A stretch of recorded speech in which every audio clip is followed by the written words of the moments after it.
aw waladin salihin yad'ulahu, ataupun anak yang saleh. Kenapa anak yang saleh ini bermanfaat? Karena Rasul mengatakan inna auladakum min kasbikum, sesungguhnya anak-anak kalian itu hasil usaha kalian. Kalau tidak ada orang tua, tidak ada anak. Yang menyebabkan adanya anak itu orang tua. Makanya semua usaha anak itu kalau yang baik pasti akan sampai kepada orang tuanya, walaupun orang tuanya tidak menyuruhnya. Umpamanya anak ini menjadi anak yang salehah, anak yang soleh, yang salehah, salatnya rajin, baca Qur'annya rajin, zikirnya rajin, maka secara otomatis ibadahnya itu akan diberikan kepada orang tuanya. Karena Rasul mengatakan inna auladakum min kasbikum, anak-anak kalian itu bagian daripada usaha kalian. Makanya didik anak-anak itu dengan didikan yang baik supaya menjadi anak yang soleh.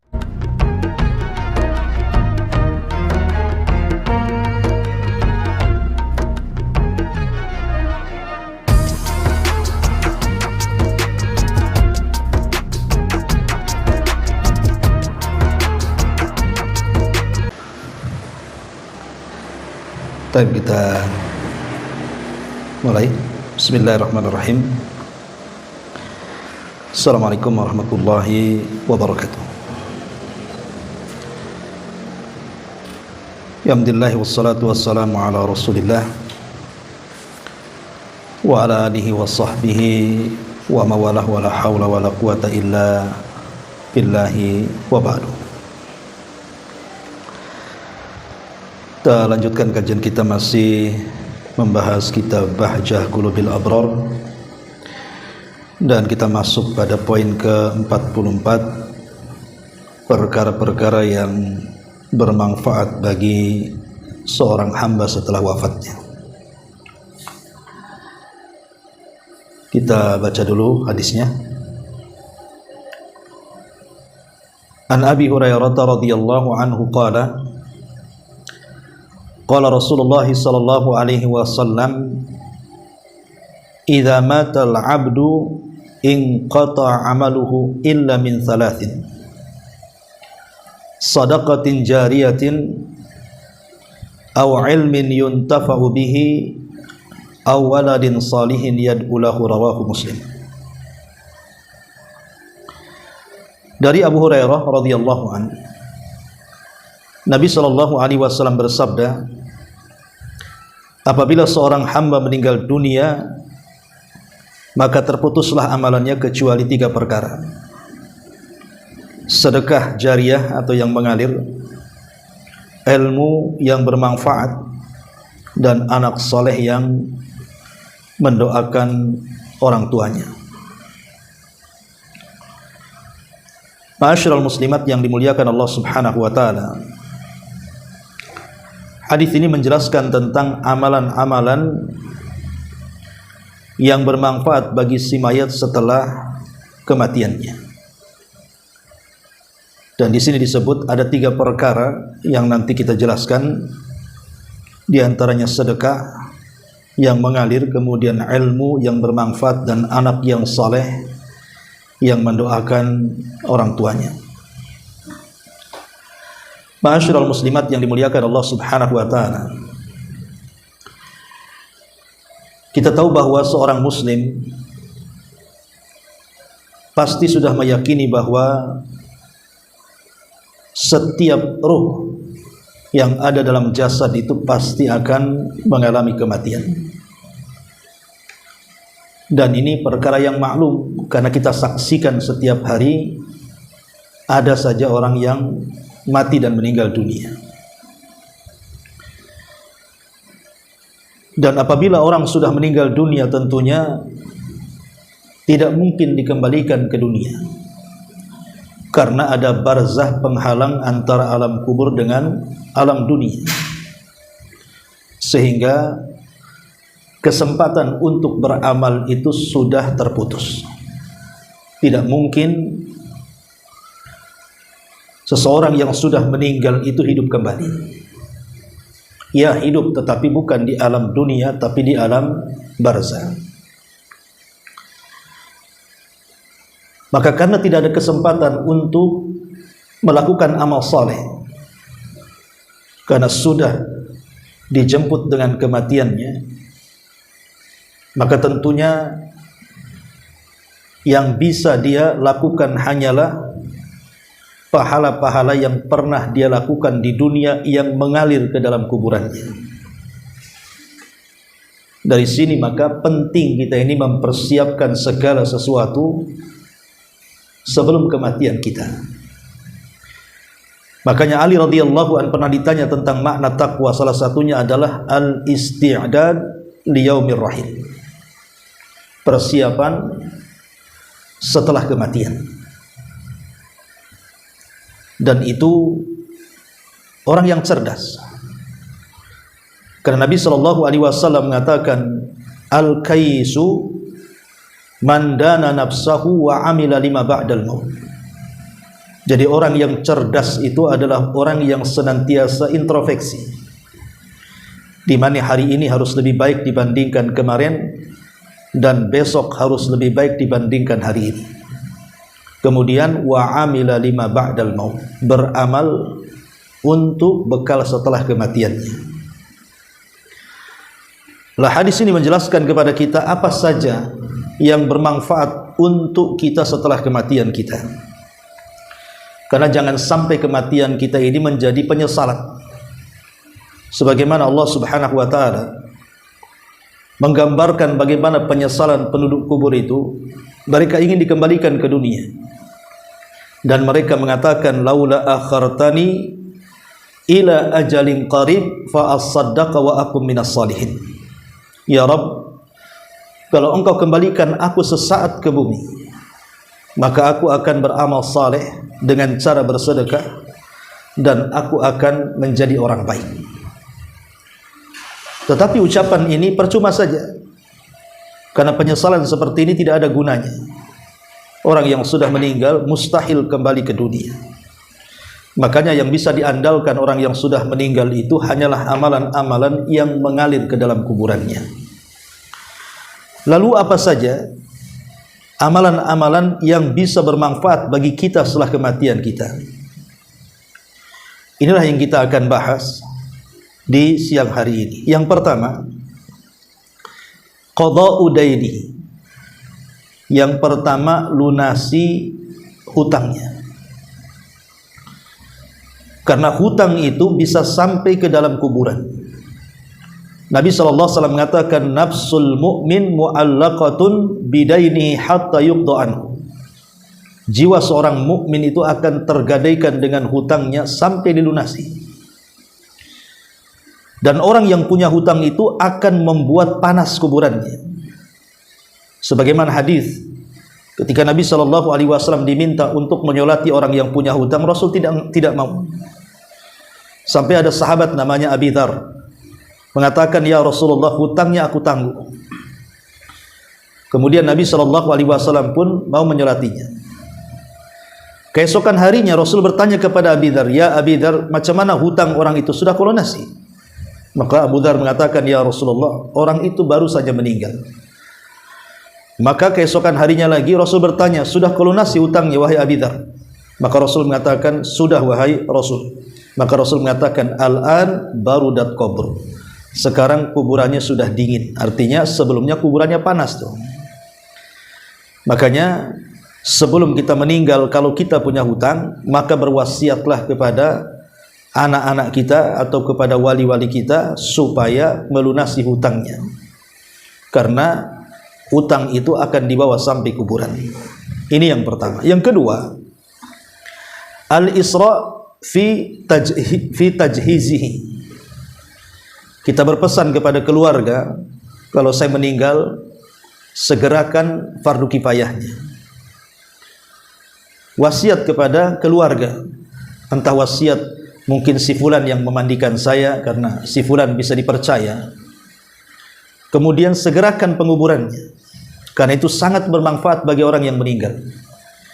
Kata Nabi SAW, asri'u bil janazah, fa in taku salihatan fa khairun tuqaddimunaha, wa iyaku siwa dhalik fa syarrun tada'unahu ala riqabikum.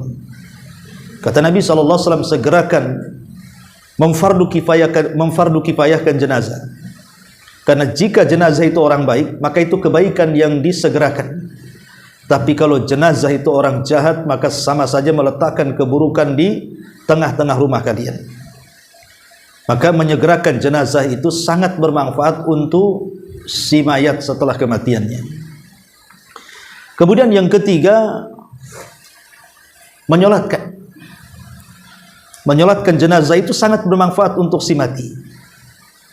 Karena dalam salat ini dipenuhi dengan doa. Bahkan Nabi SAW sampai mengatakan, ma min rajulin muslim yamutu fayakumu ala janazatihi arba'una rajulan la yusyrikuna billahi syai'an illa syafa'ahumullahu fi. Tidaklah seseorang muslim meninggal kemudian ada 40 orang yang tidak menyekutukan Allah salat di belakangnya, maka Allah akan memberikan syafaat karena mereka kepada si mayat tersebut. Jadi pentingnya di dunia ini mencari teman-teman yang baik, supaya ketika menyolatkan itu adalah teman-teman yang baik, teman-teman yang seakidah. Kemudian yang keempat, mendoakan. Mendoakan orang yang sudah meninggal itu sangat bermanfaat bagi si mayat. Makanya Nabi SAW ketika berada di kuburan, setelah menguburkan jenazah, Rasul mengatakan kepada sahabat-sahabatnya, doakanlah kepada Allah supaya si mayat ini mendapatkan ketetapan dalam jawaban, karena sekarang dia sedang ditanya. Jadi Nabi SAW meminta kepada sahabat, pertama, istaghfiru li akhikum, minta kepada Allah agar dosa-dosanya diampuni. Yang kedua, was'alu lahu tathbit, minta kepada Allah agar dia sanggup menjawab setiap pertanyaan mungkar dan nakir. Karena istighfar kita untuk yang sudah meninggal dan doa kita untuk kemantapan jawaban itu sangat dibutuhkan oleh orang yang sudah meninggal. Makanya kenapa Nabi SAW apabila masuk ke dalam kuburan, beliau senantiasa mengucapkan salam, dan itu bentuk doa.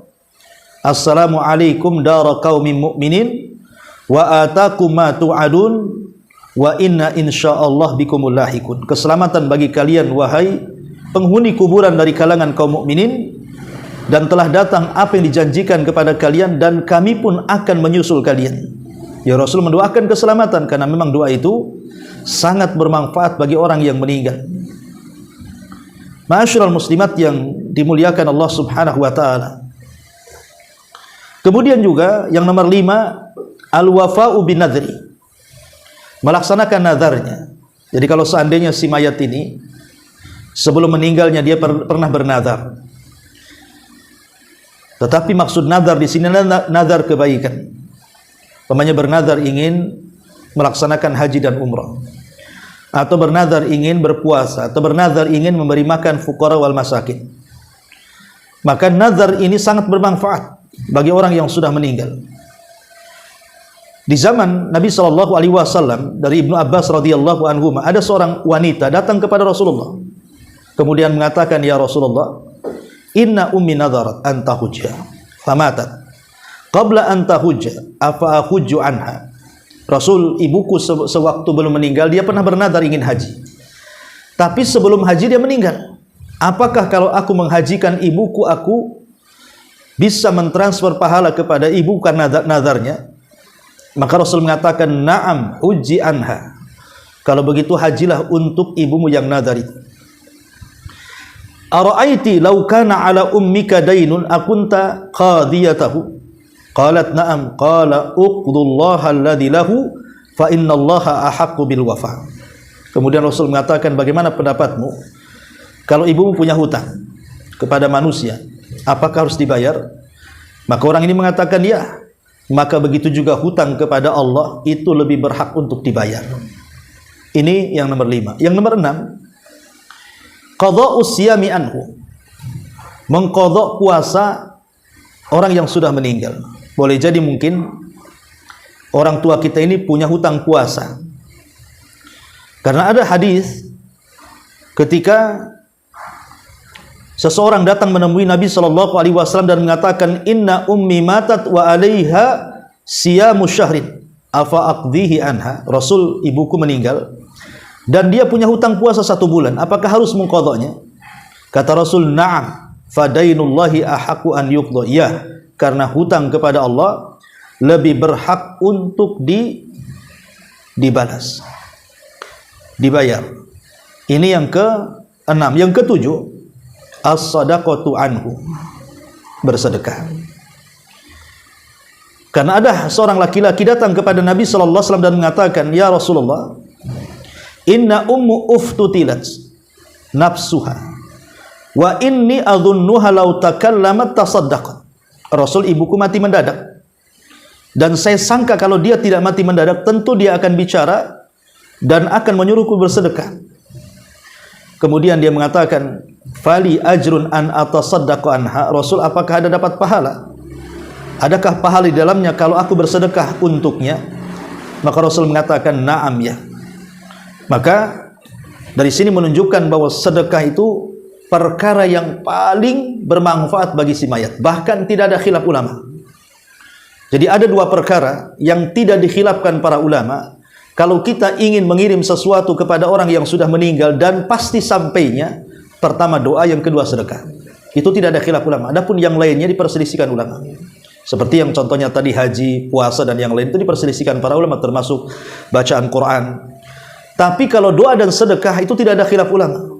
Jadi kalau kita ingin mentransfer pahala kepada orang yang sudah meninggal yang sudah jelas-jelas sampainya, pertama berdoa, minta kepada Allah agar diampuni dosanya, ditetapkan jawabannya, dimudahkan hisabnya. Kemudian yang kedua bersedekah. Bersedekah atas nama orang yang sudah meninggal. Bersedekah ke masjid, bersedekah ke pesantren, bersedekah ke panti asuhan, bersedekah kepada fuqara wal masakin. Intinya bersedekah. Bersedekah dengan kebaikan, seperti contohnya yang dilakukan oleh Rabi ibn Haytham. Rabi ibn Haytham ini kita tahu bahwa jarak rumah dia dengan masjid itu cukup jauh. Jadi kalau berjalan dari rumahnya menuju masjid itu pandangannya selalu ke bawah. Kalau ada hal-hal yang bisa membahayakan kaum muslimin, entah beling, entah paku, entah batu, entah cadas, entah apalah pokoknya bisa membahayakan kaum muslimin, maka dia ambil benda-benda itu kemudian dibuang. Sebelum dibuang dia mengatakan, "Ya Allah, kalau saya memungut hal-hal yang membahayakan manusia di jalan ini ada pahalanya, maka aku akan kirim pahala ini kepada kedua orang tuaku yang sudah meninggal." Jadi sedekah ini apapun kebaikannya, maka ini sangat bermanfaat untuk orang yang sudah meninggal. Kemudian yang nomor 8, al-hajj wal umrah. Melakukan haji dan melakukan umrah. Sebagaimana hadis Abdullah bin Abbas radhiyallahu anhuma. Jadi Fudail ini pernah dibonceng Nabi.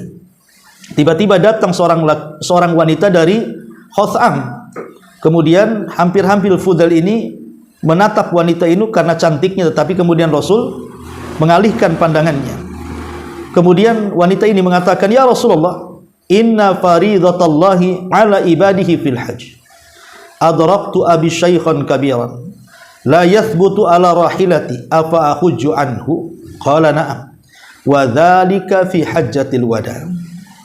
Rasul, sesungguhnya saya ini punya bapak sudah tua, tidak sanggup untuk berangkat haji. Kalau saya hajikan apakah sampai untuk orang tua pahalaku? Maka kata Rasul, ya. Dan peristiwa ini ada pada haji wada. Artinya kepada orang yang dihaji badalkan saja sampai, apalagi kepada orang tua yang sudah meninggal. Ma'asyiral muslimat yang dimuliakan Allah Subhanahu wa taala, baik kita kembali kepada hadis yang kita bahas ini. Di sini Nabi sallallahu alaihi wasallam mengatakan bahwa idza matal abdu, apabila seorang hamba meninggal dunia, in qata'a amaluhu, maka terputus amalannya. Dengan semata-mata ruh keluar dari jasad, maka semua yang berkaitan amalan di dunia terputus. Sudah tidak ada lagi waktu untuk beramal. Illa, kecuali min salasin, 3 perkara. Sadaqatin jariyah. Pertama, sedekah yang mengalir. Ma'asyiral muslimat yang dimuliakan Allah Azza wa Jalla, sedekah yang mengalir. Sedekah ini adalah ibadah yang sangat agung. Sedekah ini ibadah yang sangat agung. Karena sedekah ini adalah amalan yang akan terus mengalir bagi kita setelah kematian kita. Ada sebagian ulama mengatakan yang dimaksud sedekah yang mengalir ini artinya yang bersifat wakaf.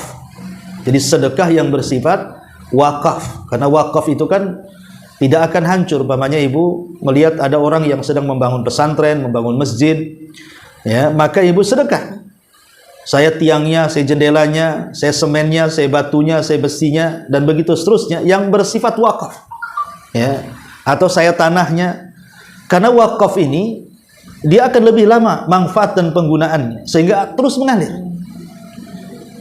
Makanya kenapa kemudian pahala orang yang bersedekah ini tidak akan terhenti selama wakaf itu dipergunakan.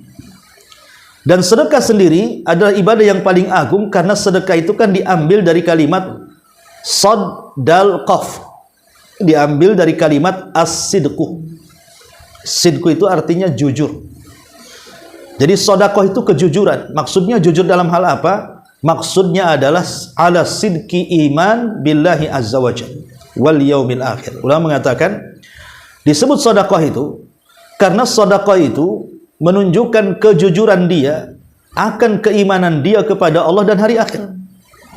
Jadi orang yang bersedekah itu menunjukkan kejujuran dia akan iman kepada Allah dan hari akhir. Bagaimana tidak? Sedekah ini adalah menyisihkan uang kita untuk orang yang terkadang tidak ada kait-mengait dengan pekerjaan kita.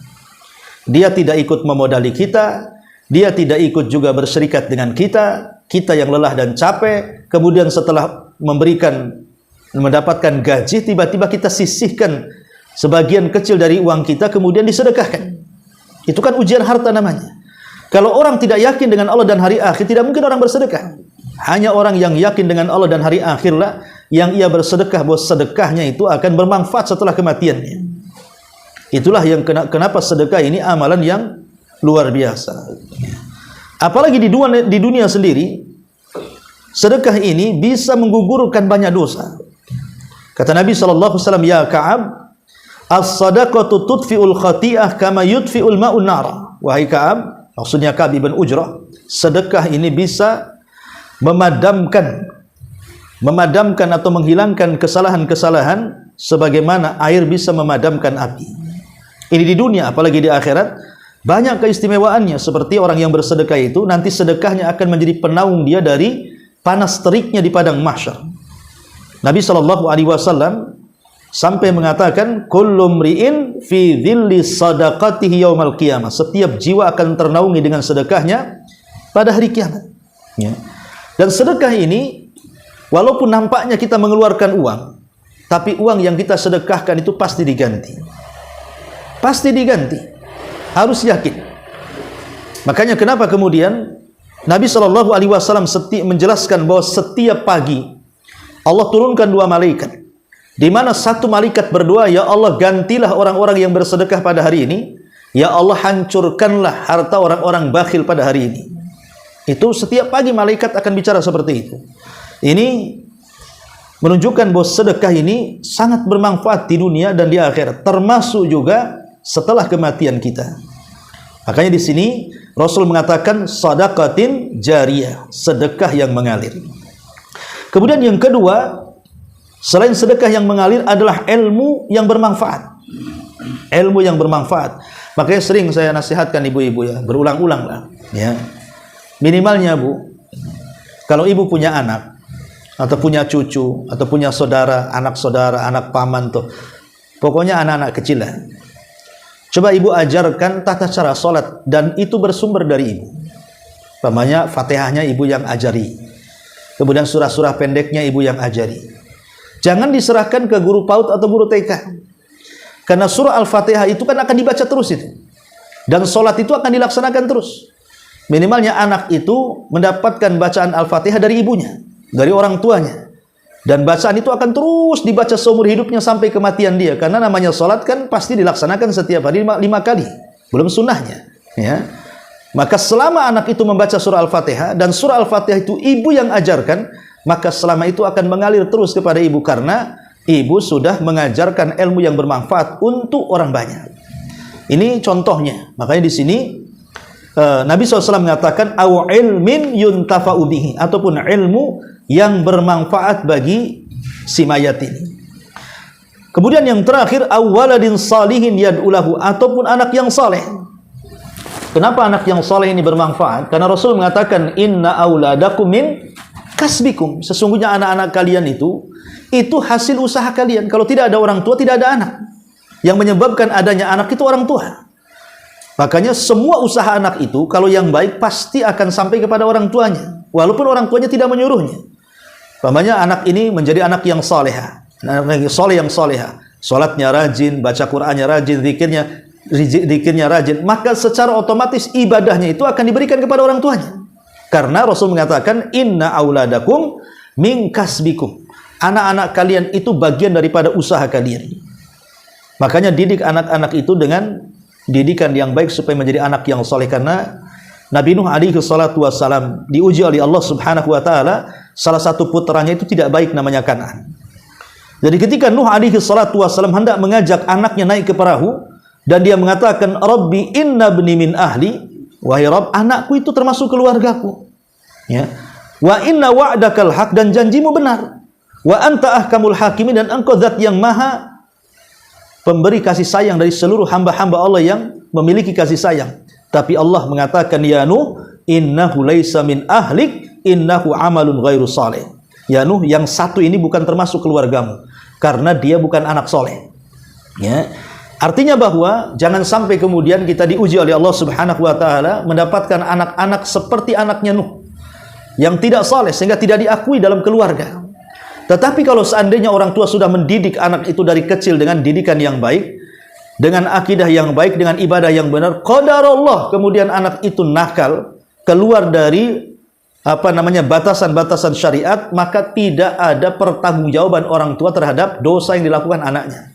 Tapi kalau orang tua tidak mendidiknya, dari kecil memang dibiarkan seperti itu, akhirnya jadi sesat, maka orang tua akan kecipratan dosanya. Karena bagaimanapun anak itu titipan Allah, kita harus pandai-pandai menjaganya. Kalau sudah kita pandai-pandai menjaganya, tapi anak itu pula menyimpang, itu sudah takdir Allah subhanahu wa ta'ala. Tapi minimalnya orang tua tidak menjadi beban dosa anak yang dilakukannya. Ini yang harus dipahami. Awaladin salihin yad'ulahu, dan anak yang soleh yang mendoakan. Ma'asyiral muslimat yang dimuliakan Allah subhanahu wa ta'ala, sebenarnya secara umum ya, amal kebaikan apapun yang dilakukan tidak harus terbatas dengan 3 perkara ini, Bu ya. Tapi amal apapun yang bersifat kebaikan itu pasti akan bermanfaat bagi si mayat setelah kematiannya. Amal apapun ya. Contohnya umpamanya ibu menghadiahkan atau mewakafkan mushaf.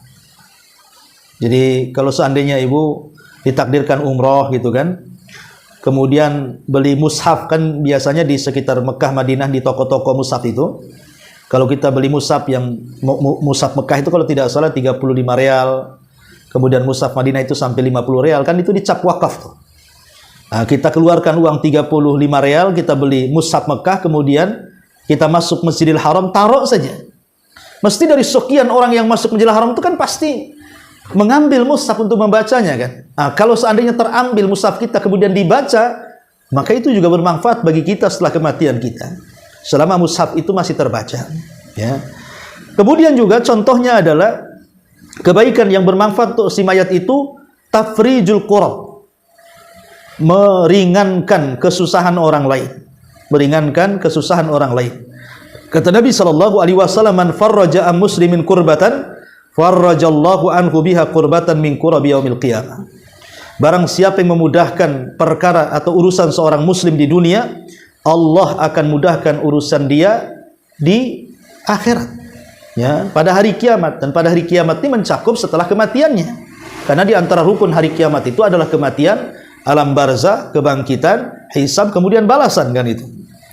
Kemudian juga di antara hal-hal yang bermanfaat untuk kematian adalah hidayatul dhal, memberikan hidayah kepada orang yang sesat. Umpamanya ada keluarga kita yang belum sholat, kemudian kita ajak untuk sholat, akhirnya dia sholat.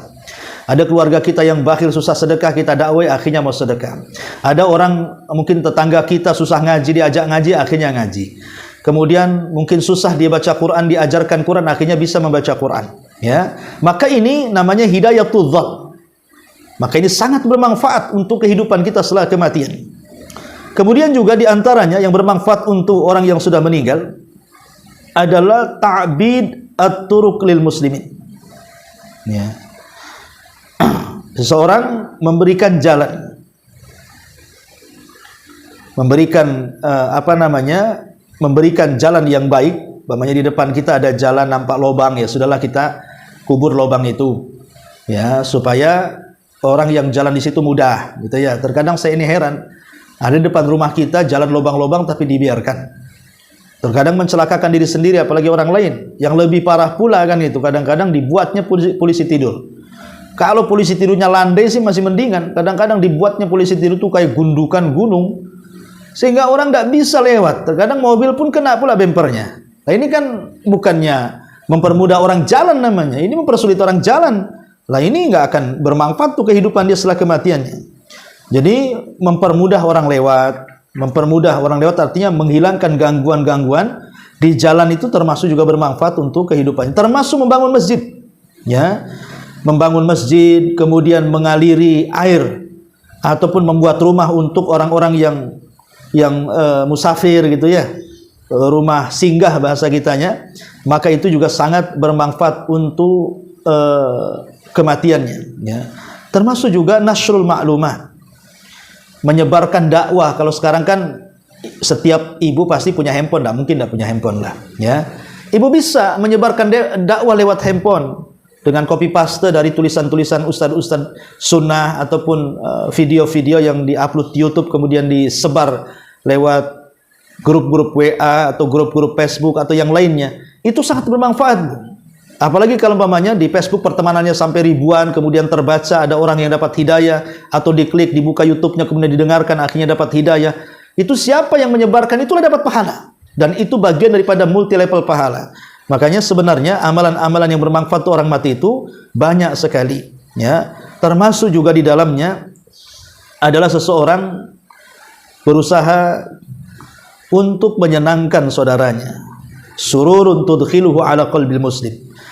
Menyenangkan hati saudaranya dengan cara mengurangi bebannya, mengurangi kesedihannya, mengurangi kesusahannya, maka itu bagian daripada hal-hal yang bisa bermanfaat setelah kematiannya. Dan banyak lagi, intinya seluruh kebaikan yang kita lakukan di dunia itu pasti ada manfaat untuk setelah kematiannya. Wallahu alam. Tapi secara khusus dalam hadis ini memang Rasul menyebutkan 3 perkara. Pertama, sedekah yang mengalir alias wakaf, kemudian ilmu yang bermanfaat yang diajarkan kepada orang dan juga diamalkan, kemudian anak yang soleh yang mendoakan kedua orang tuanya. Wallahu alam bishawab. Inilah 3 perkara yang bermanfaat bagi seorang hamba setelah wafatnya. Adapun keterangan muallif pengarang ibu bisa baca sendiri karena saya sudah meringkasnya. Baik, sampai di sini. Sebelum saya tutup, silakan kalau ada yang mau bertanya. Kalau yang membayar utang puasa itu anak kita kan? Yang membayar puasa ya tentu walinya. Walinya siapa? Ya wali daripada orang yang meninggal itu. Ya kalau yang punya anak-anak ya anak-anaknya. Ya, dan wali itu ditartibkan dengan bisa juga wali nikah ataupun wali dalam ilmu waris gitu ya. Kalau memang anaknya dia tidak punya anak ya saudaranya.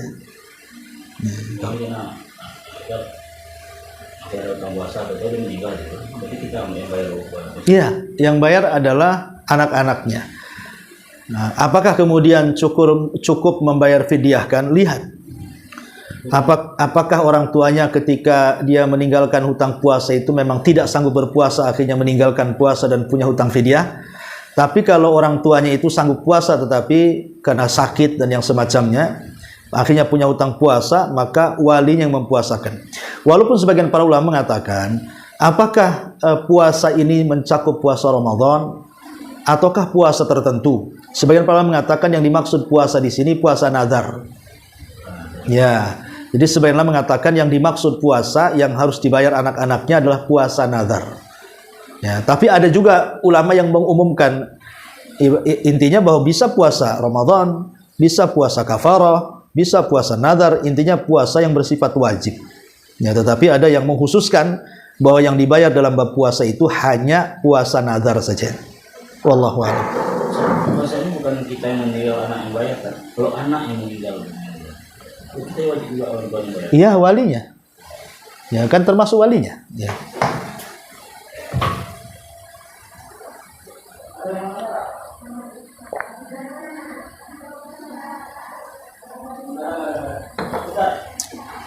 Alhamdulillah. Taib sampai di sini. Subhanakallah bihamdika, asyhadu an la ilaha illa anta astaghfiruka wa atubu ilaik. Allahu taala alam. Assalamualaikum warahmatullahi wabarakatuh.